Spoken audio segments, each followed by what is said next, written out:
Gata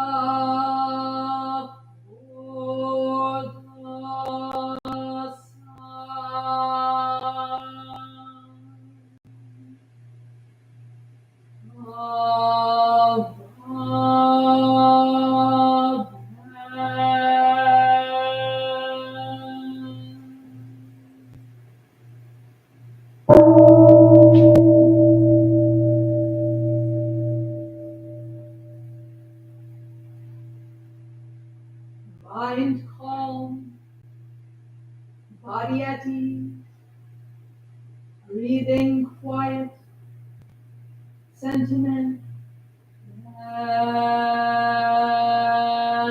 Neverland.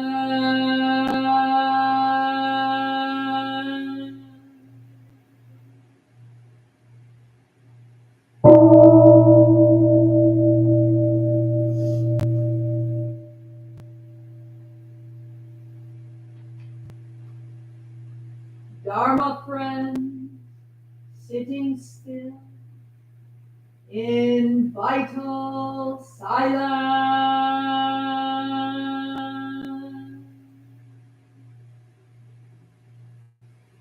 wanting nothing, we practice eco-Buddhism.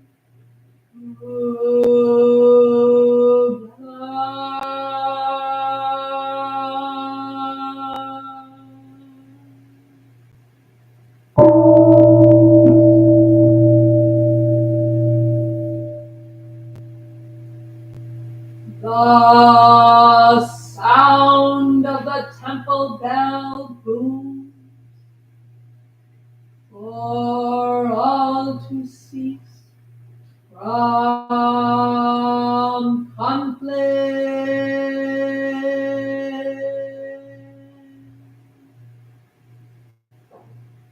May the way of Buddha usher in the dawn of non-violent global village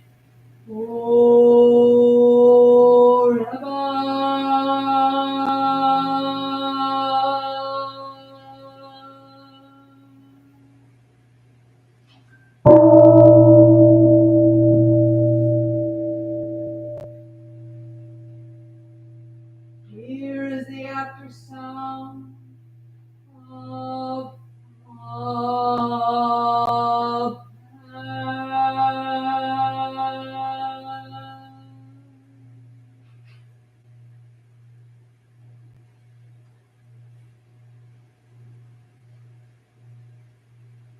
thunder of silence, light after Dharma rain.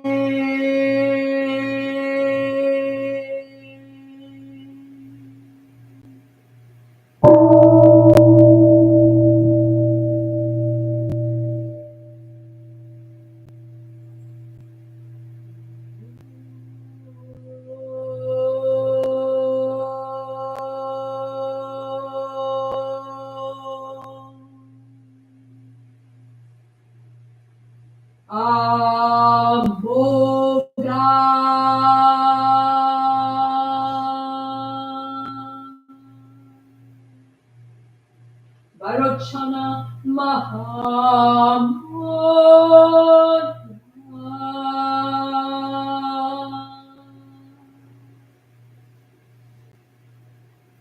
Mani Padme Jvala Avartaya.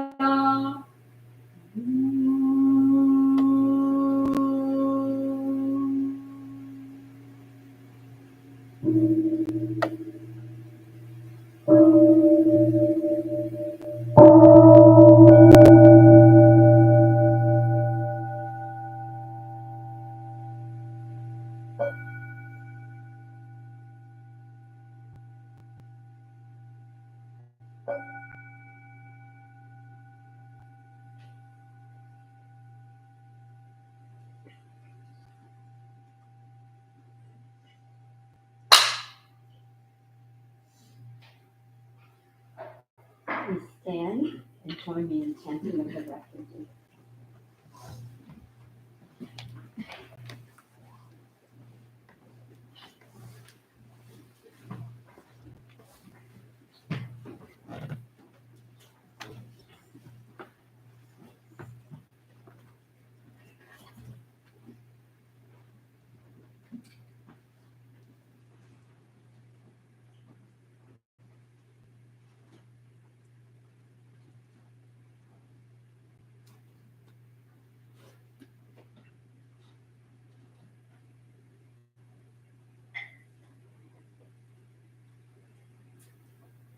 We first take refuge in Buddha Dharma Sangha in Sino-Korean out of respect to our lineage, and then in English.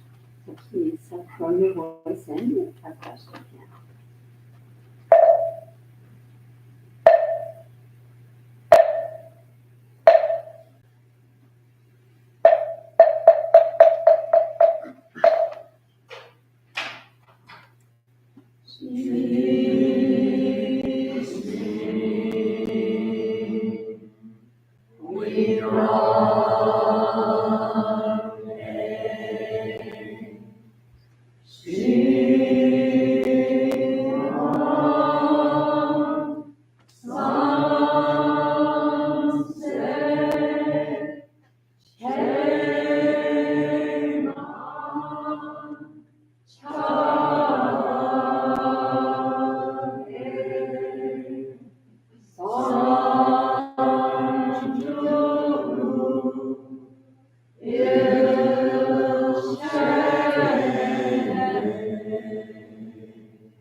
I go for refuge to the Buddha.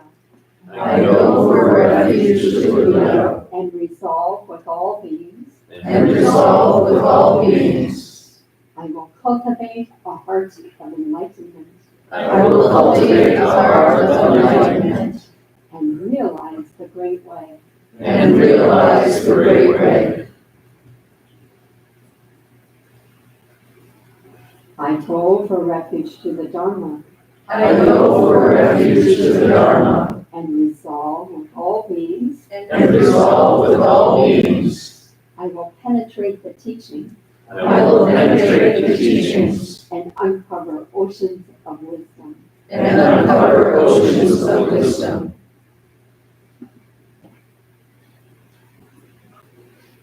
I go for refuge to the Sangha I go for refuge to the Sangha and resolve with all beings. and resolve with all beings.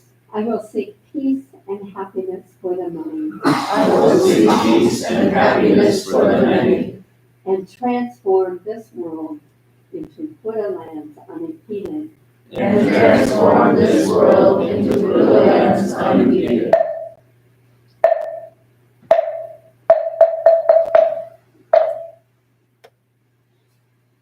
Now please remain standing for another few minutes while I do offering of the peace.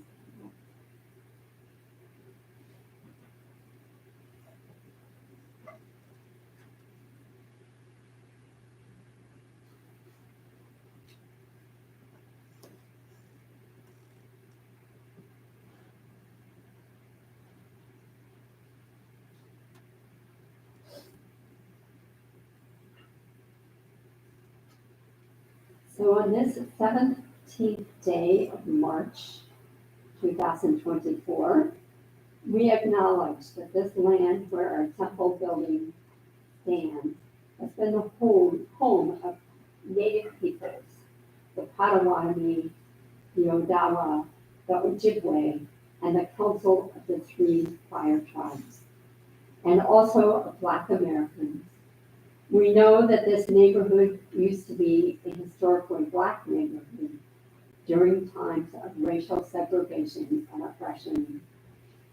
For our own awakening and for the awakening of all life, may the benevolent energies of our meditation, chanting, and full presence here at this service this morning extend to all beings on the planet and throughout time and space. May there be deepening of our interbeing. May peace prevail and wars cease.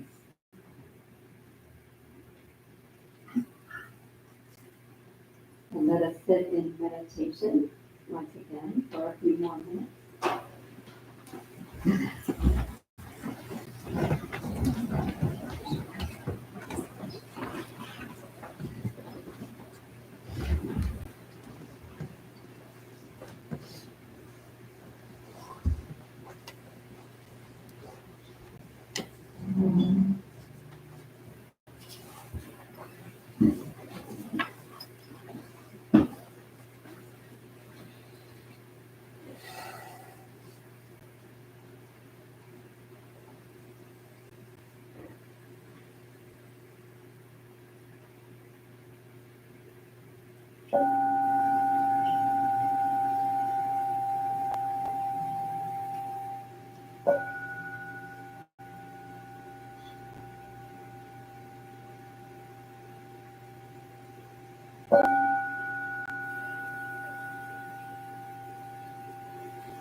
Please join me in a little stretching.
Please sit comfortably.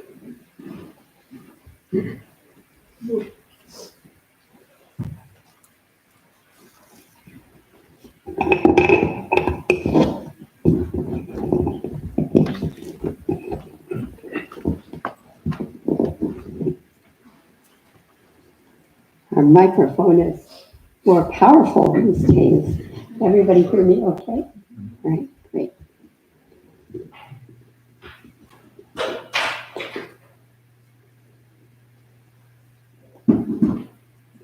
So, good morning, dear ones.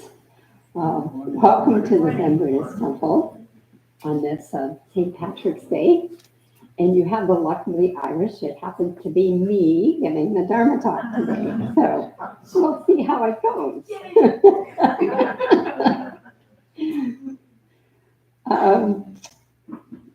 A few weeks ago, we talked a little bit about the Heart Sutra. And I want to revisit that topic today and go just a little deeper. So the Heart Sutra is a dialogue between two very advanced spiritual beings, So one of them being the Bodhisattva of great compassion, Kwanse-Mposa, and the other being Sariputra, who is the Buddha's foremost disciple on understanding, having an intellectual grasp or understanding of the teachings of the Buddha. And so the Bodhisattva of great compassion basically is giving instruction to Sariputra about this topic of wisdom and encouraging Sariputra to go beyond intellectual understanding, that there's another aspect of wisdom that's very important to attend to.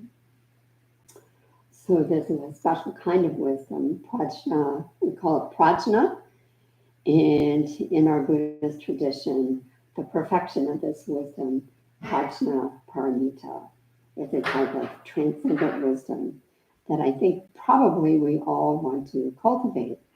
At least I do, because when I cultivate this kind of wisdom, I have a lot more freedom in how I respond to the world. And I'm able to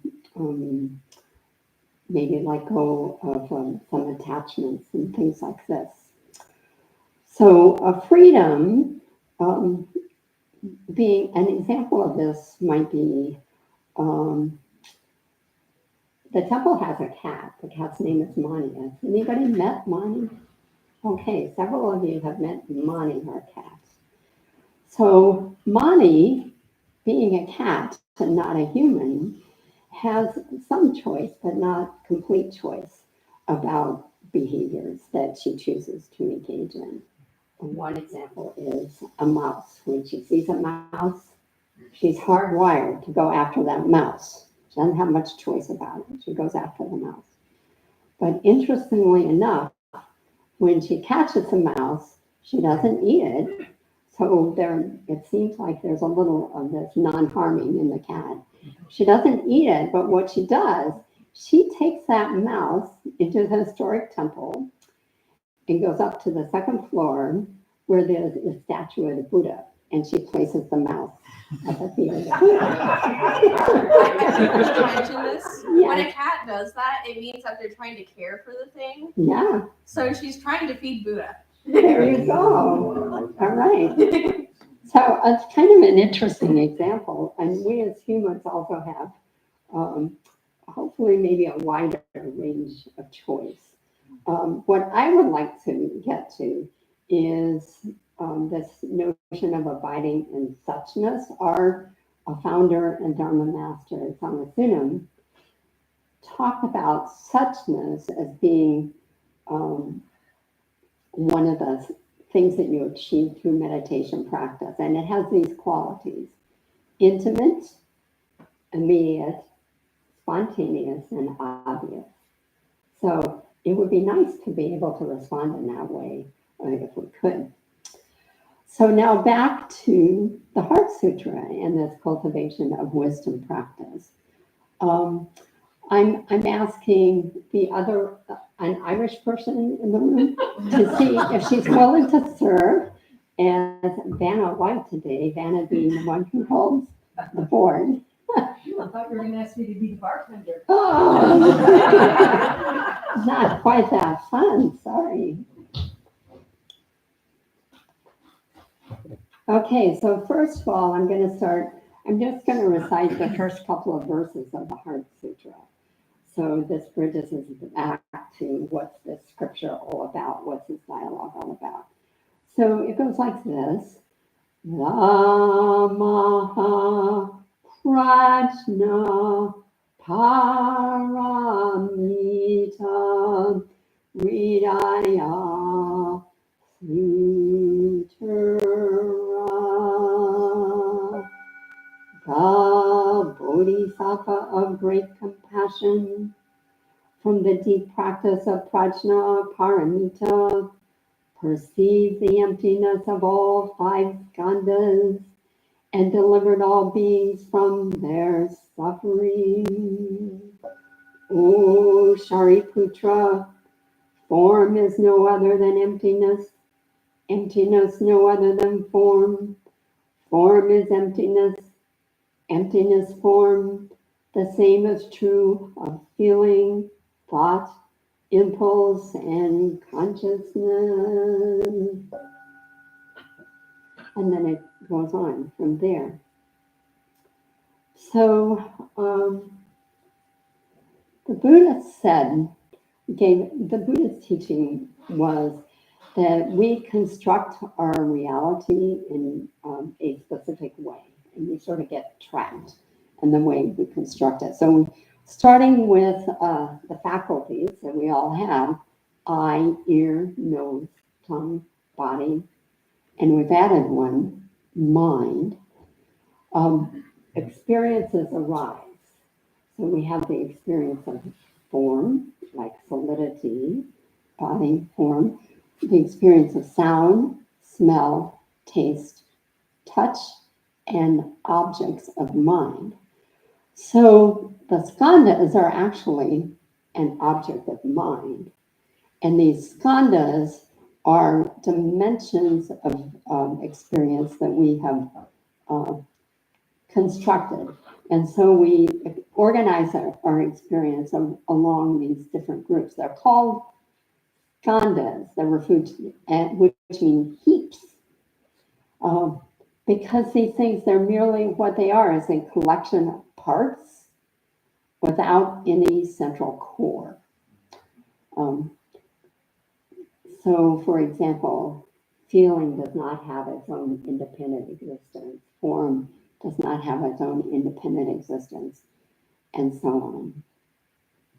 And then this sutra goes straight to emptiness. So, form is no other than emptiness. Emptiness no other than form. Form is emptiness, emptiness form. The same is true of feeling, thought, impulse, and consciousness. So all of these skandhas we're saying are empty. Let's think about this word empty for a minute, because in Western culture, our mind tends to go to empty. That means sort of this sense of nothingness. But in Eastern culture, it has a different connotation. So if you draw this circle, either you can look at that circle as empty, or you can look at that circle as full, or as complete, whole, containing everything. So that circle contains, for example, all these skandhas might be encompassed in the circle, and all of our experiences might be encompassed in the sense of wholeness. It gets us to this type of interconnection. But let's drill down into what these skandhas are a little bit more before we continue on to practices. So the 5 skandhas: form, feeling, thought, impulse, and consciousness. Some of these have different words than are listed here. I'm going by what's in this scripture. Form, that is rupa. And this is your physical body as an example of form. But we are more than just a block of matter. If you look at form, we're constantly changing. So this rupa is not fixed in any sense. So within the form, we have these activities like breathing. We also can think about the body, our bodies being composed of the 4 elements. And the 4 elements: earth, fire, air, and water. All of those are contained within this body. An example would be air, our breathing, maybe heat. When we breathe out, we notice that the air is no longer cold, that it's been heated somehow in our body. Water, we have all sorts of liquid substances within it. And let's see, what did I miss? Oh, the earth element. So the earth would be like maybe our skeleton, our cells, these kinds of things. So that's form. The next one is feeling.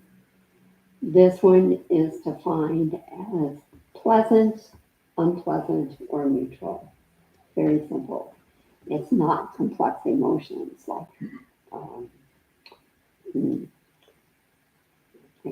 ecstasy or fear or anything like that. It's just pleasant, unpleasant, or neutral. And these things often accompany, come in through eye, ear, nose, tongue, and body, these kinds of things.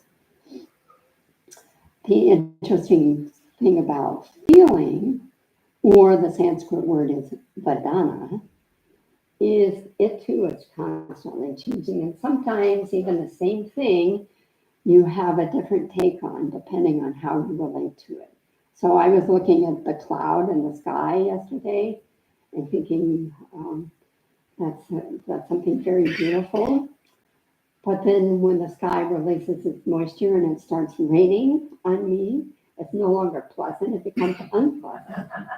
And so we constantly have these feelings arise. But some refers to language or labels, how we label things.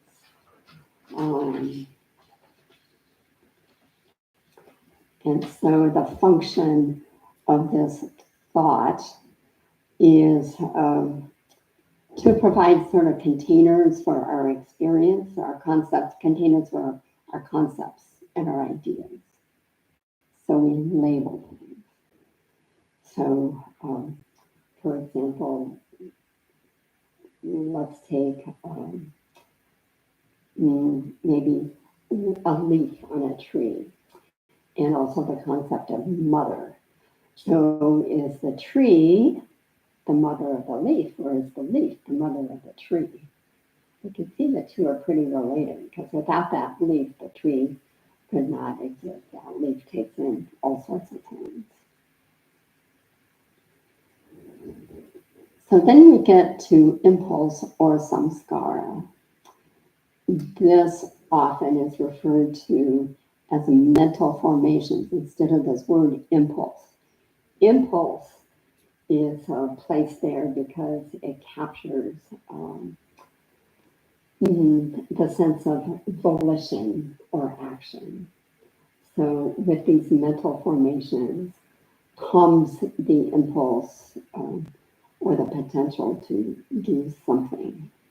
In the Mahayana tradition, and this is kind of Buddhist psychology or Abhidharma, the wise ones, all these experts, I think that lived after the Buddha's time, looked at thoughts and they decided, well, there's 52 different kinds of mental formations. How the hell I came up with this number, 51. 51, it's kind of mysterious. But to give you some examples of what these mental formations are,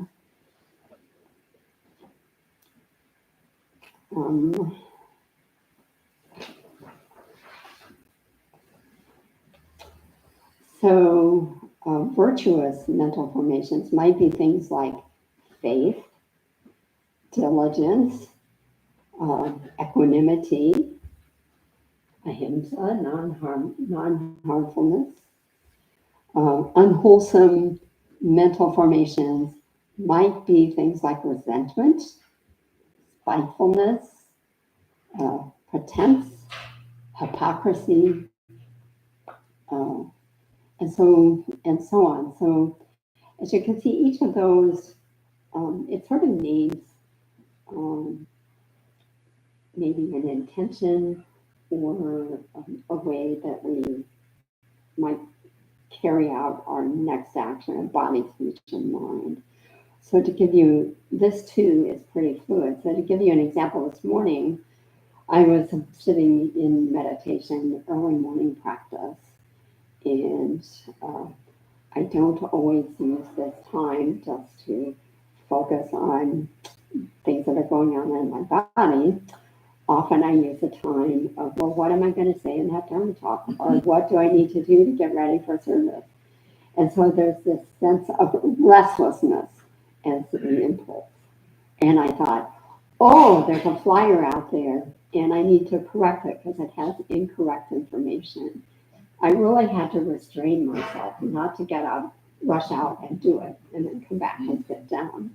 So then I'm transferring a way to work with that restlessness is to go to the mental formation of concentration and concentration coming back to my practice of the breath.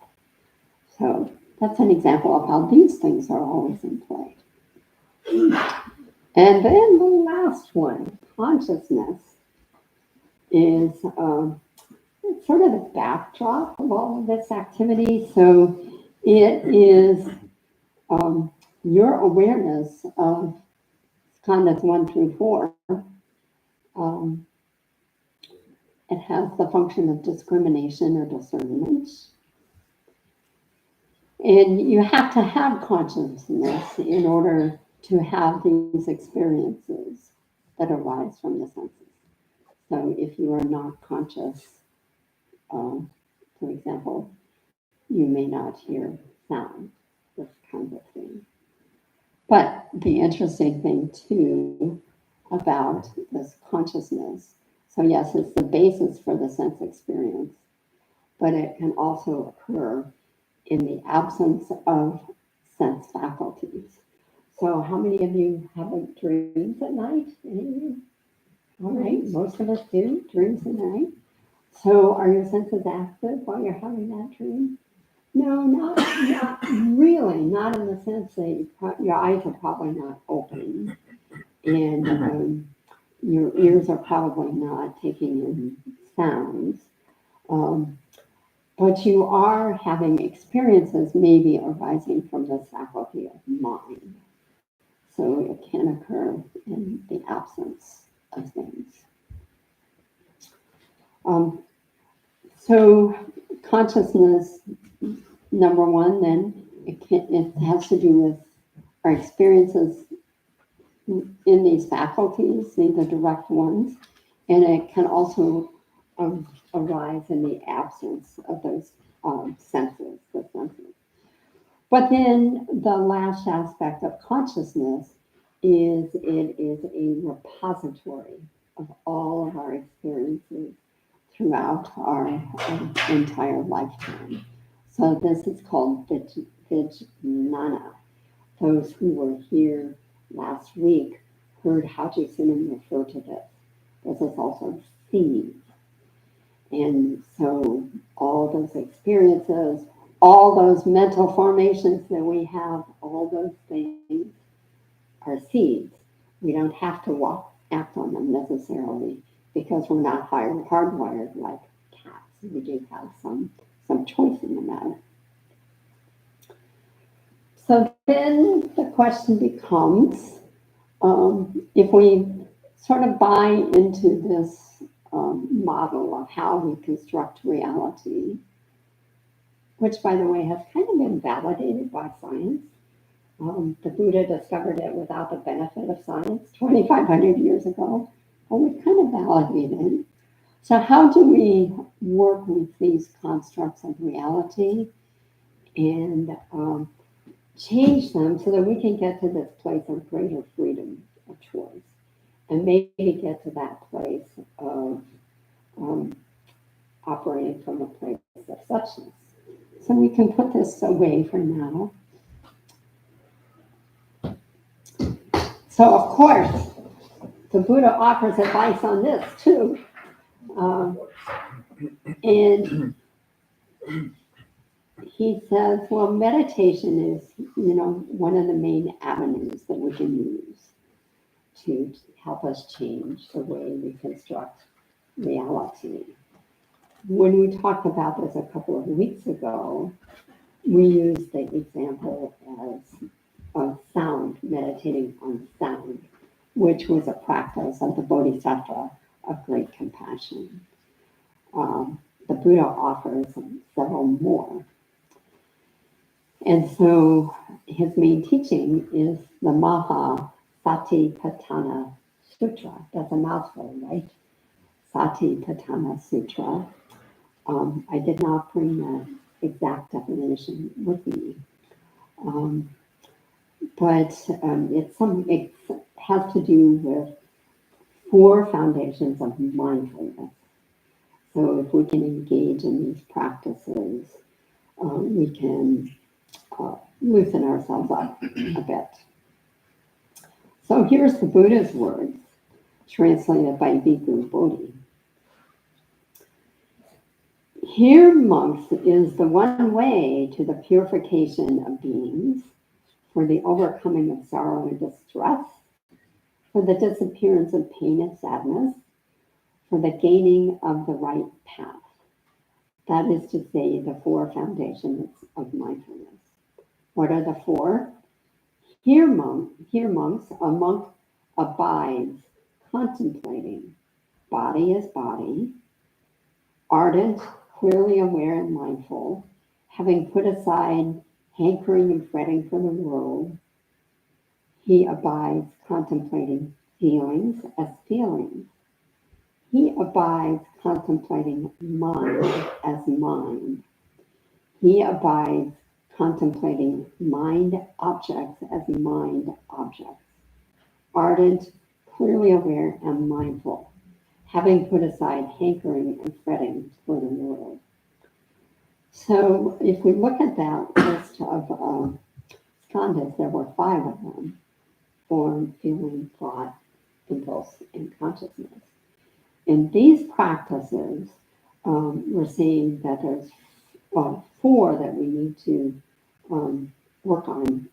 The most direct correlations are body, which has, or form, which has to do with body contemplation, feeling, the pleasant, unpleasant, neutral, and then all the rest of the thought, the impulse, and the subtext of consciousness fall within working with mind and mind objects.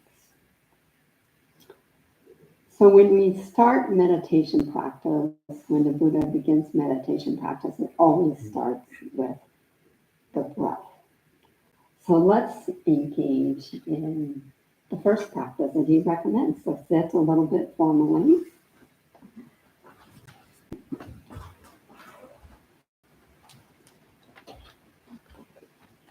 And just as you sit,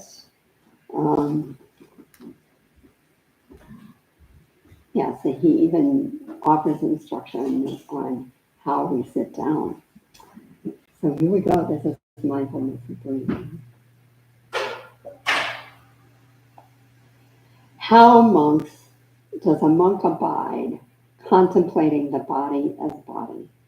Here, a monk having gone into the forest, or to the root of a tree, or to an empty place, sits down, cross-legged, holding his body erect, having established mindfulness before him. So now take a moment to check your sitting posture. Do you have a stable base? Don't necessarily have to sit cross-legged, as long as you have this stable base of your body. And are mindful then of how you sit. Mindfully, he breathes in. Mindfully, he breathes out. Breathing in a long breath, he knows that he breathes in a long breath. Breathing out a long breath, he knows that he breathes out a long breath. Breathing in a short breath, he knows that he breathes in a short breath. And breathing out a short breath, he knows that he breathes out a short breath.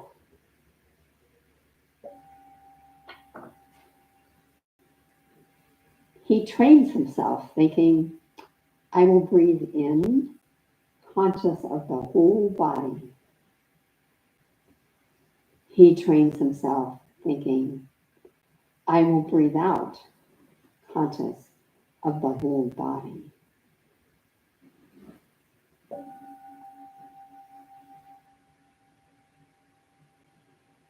He trains himself thinking, I will breathe in, calming the whole body process. He trains himself thinking, I will breathe out, calming the whole bodily process.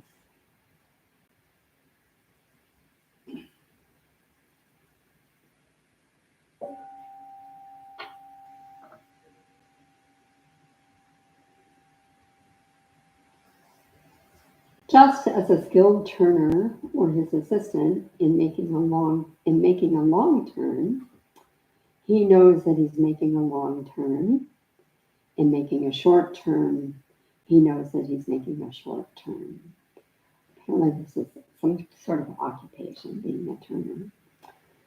So too, a monk in breathing in a long breath knows that he breathes in a long breath and trains himself thinking, I will breathe out, calming the whole bodily process. So we have this whole awareness of breathing.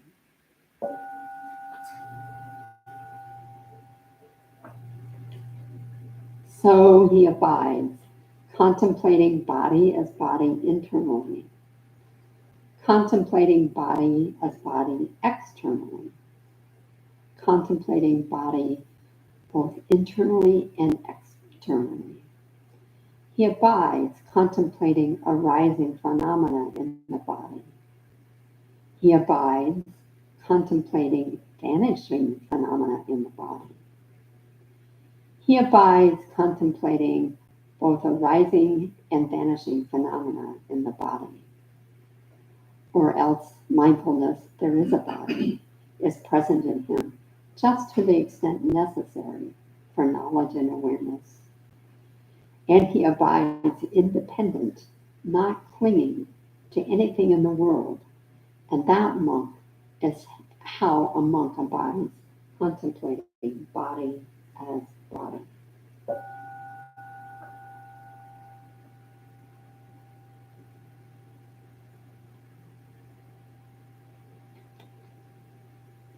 So this contemplation of the body does get us back to that sense of emptiness, of wholeness. So breathing is something very active. We have long breaths, we have short breaths. Breathing can be experienced throughout the entire body system, constantly in motion. And breathing has a sense of completeness or continuity. So then the Buddha goes on and he offers a variety of contemplation or meditation practices. So when we're working with the body, there's breathing. That's one practice. Another practice is to work with the 4 postures. So being aware. Are you sitting? Are you standing? Are you walking? Are you lying down? Being aware of your body and space. He has contemplations on repulsive parts of the body. And this includes things like the pus, the urine, our feces, all the stuff inside of us, which gets us to kind of a place of impermanence, that we have all and unpleasantness. It goes to this place of unpleasantness usually. And in the Buddha's time, there were open graveyards. They were called charnel grounds. And so he would recommend to his monks, go sit in the charnel ground or stand in the charnel ground and observe this process of decomposition of the body. Working with the body is also working with the four elements that we talked about earlier: earth, air, fire, and water. And then from the body contemplations, he moves on to contemplations on feelings. So let me read this one because it's pretty, fairly short, fairly obvious.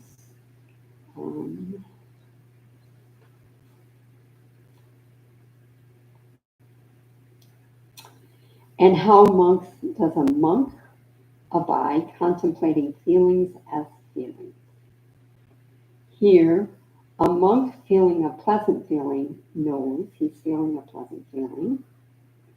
Feeling a painful feeling knows that he's feeling a painful feeling. Feeling a feeling that's neither painful nor pleasant, he knows he feels a feeling that is neither painful nor pleasant. Feeling a pleasant sensual feeling, he knows that he feels a pleasant sensual feeling. Feeling a pleasant non-sensual feeling, he knows that he feels a pleasant non-sensual feeling. Feeling a painful sensual feeling, feeling a non-painful sensual feeling. Feeling a sensual feeling that is neither painful nor pleasant. You can see how that contemplation goes. So then with all of these contemplations, we're noticing a couple of things. First of all, it's directing us to look at things through this lens of impermanence. And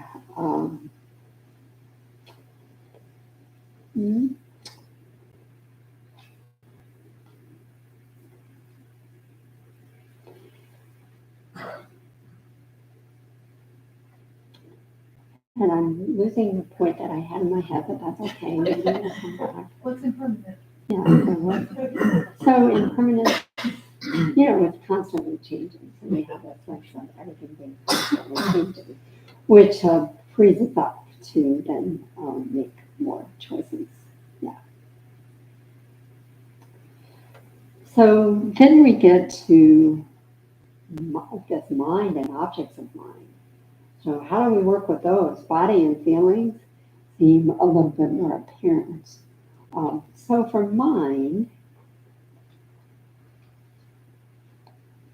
the Buddha says, how does a monk abide contemplating mind as mind?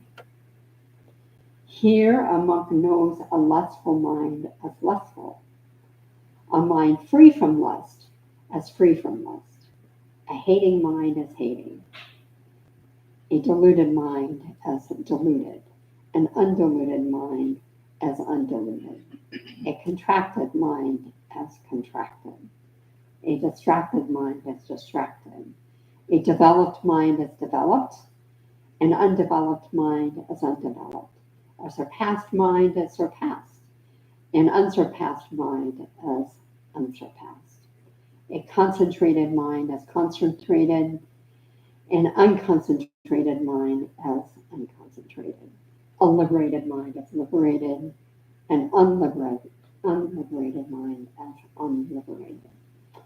So here's the second aspect that I couldn't remember a second ago. The second aspect is all these contemplations are observation practice. So that's one of the points when we engage in meditation. Something that we try to do is to increase our awareness, our observation of what is. It gets us to a more basic sense of reality. So then objects of mind.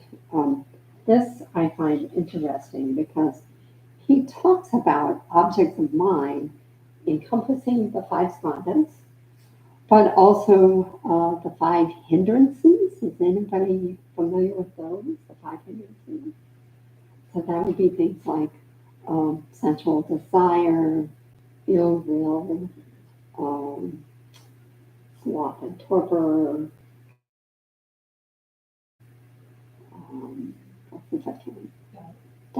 skeptical doubt. And those that you noted, those are all those kind of mental formations that we've been talking about. So 5 hindrances, 5 aggregates, both are mental formations. And then other objects of mind, the 6 internal and external sense bases. So we're back to I, inner, soul, body, mind. And then he starts getting into 7 factors of enlightenment and the 4 noble truths. All of this being fostered by our meditation practice. Let's see then how he sort of concludes this lecture to monks.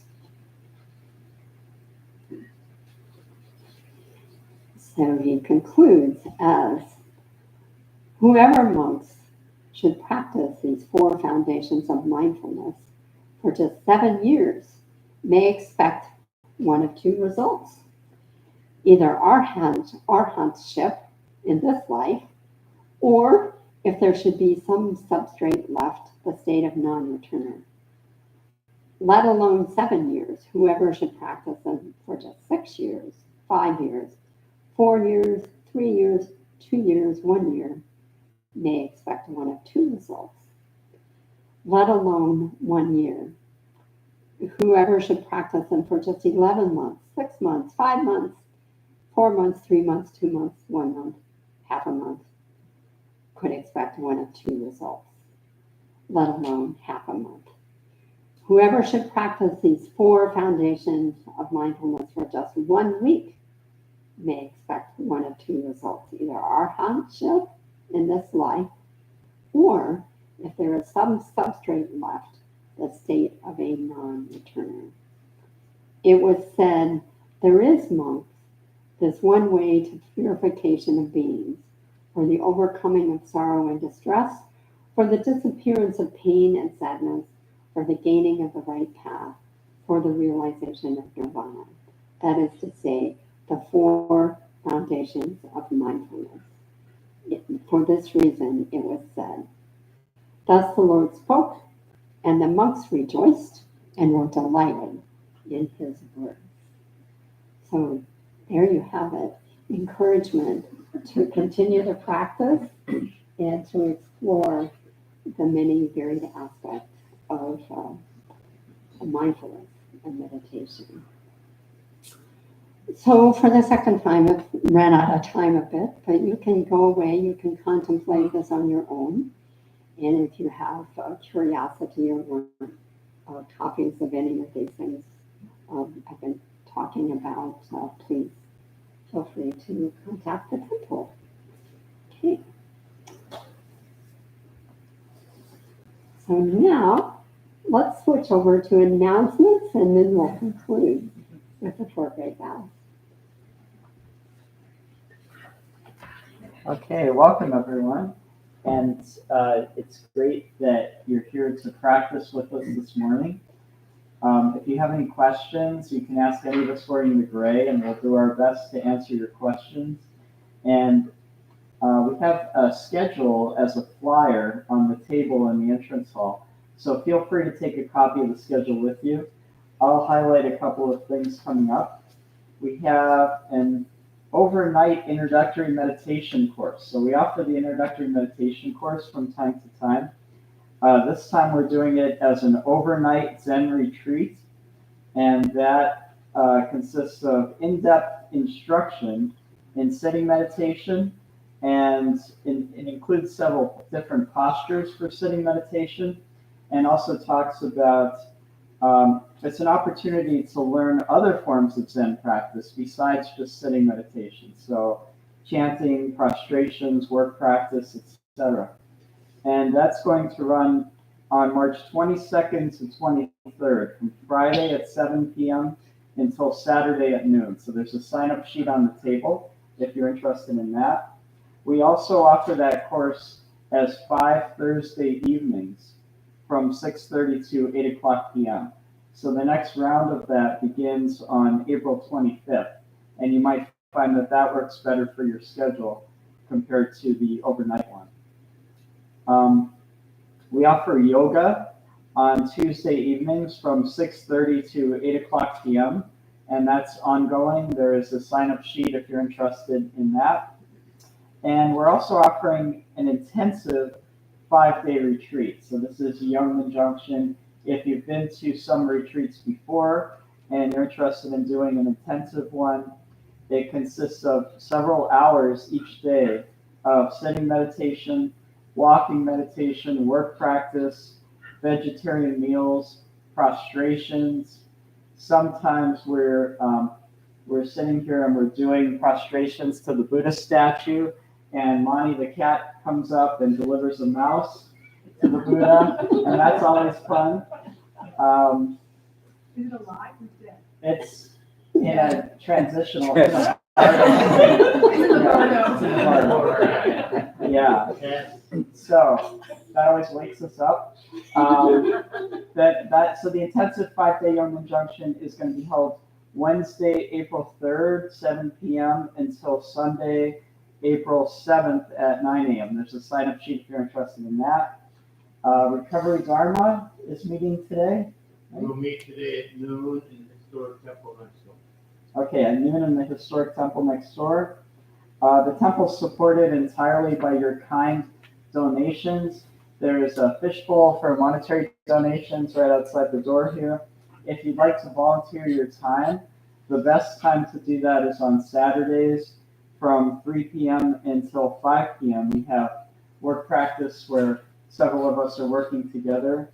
We will not have together action today. Take a break from that. And if you'd like to have some tea, we have some herbal lemon mint tea. And I will add just a couple of things. It's a time of year when we offer our precepts preparation classes.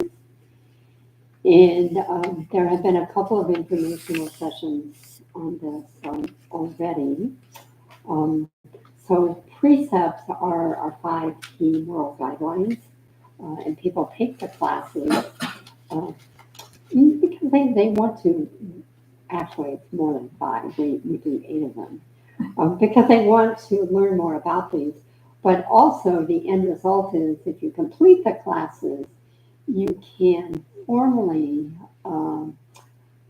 take precepts and receive a Buddhist name and beads and things like this. And our expectations of you just go way up.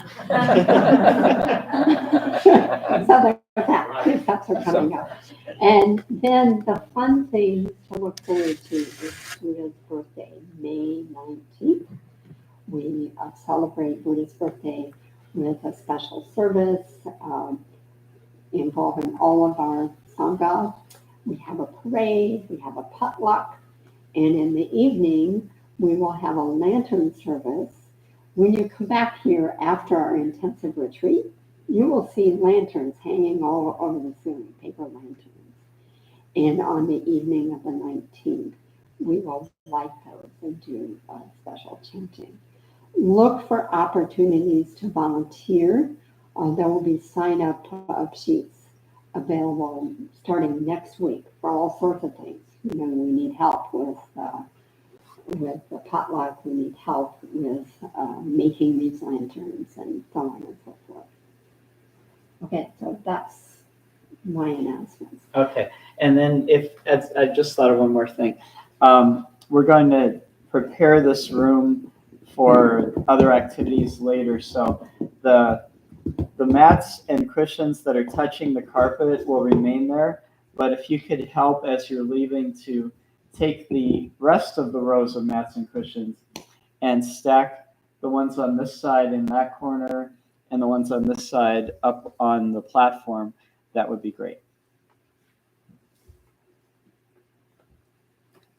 Okay, so please repeat after me before we vow. All beings, one body. All beings, one body. I vow to liberate. I vow to liberate. Blind passions, one root. Blind passions, one root. I vow to terminate. I vow to terminate. Dharma gates, one mind. Dharma gates, one mind. I vow to penetrate. I vow to penetrate the great way of Buddha. the great way of Buddha. I vow to realize. I vow to realize.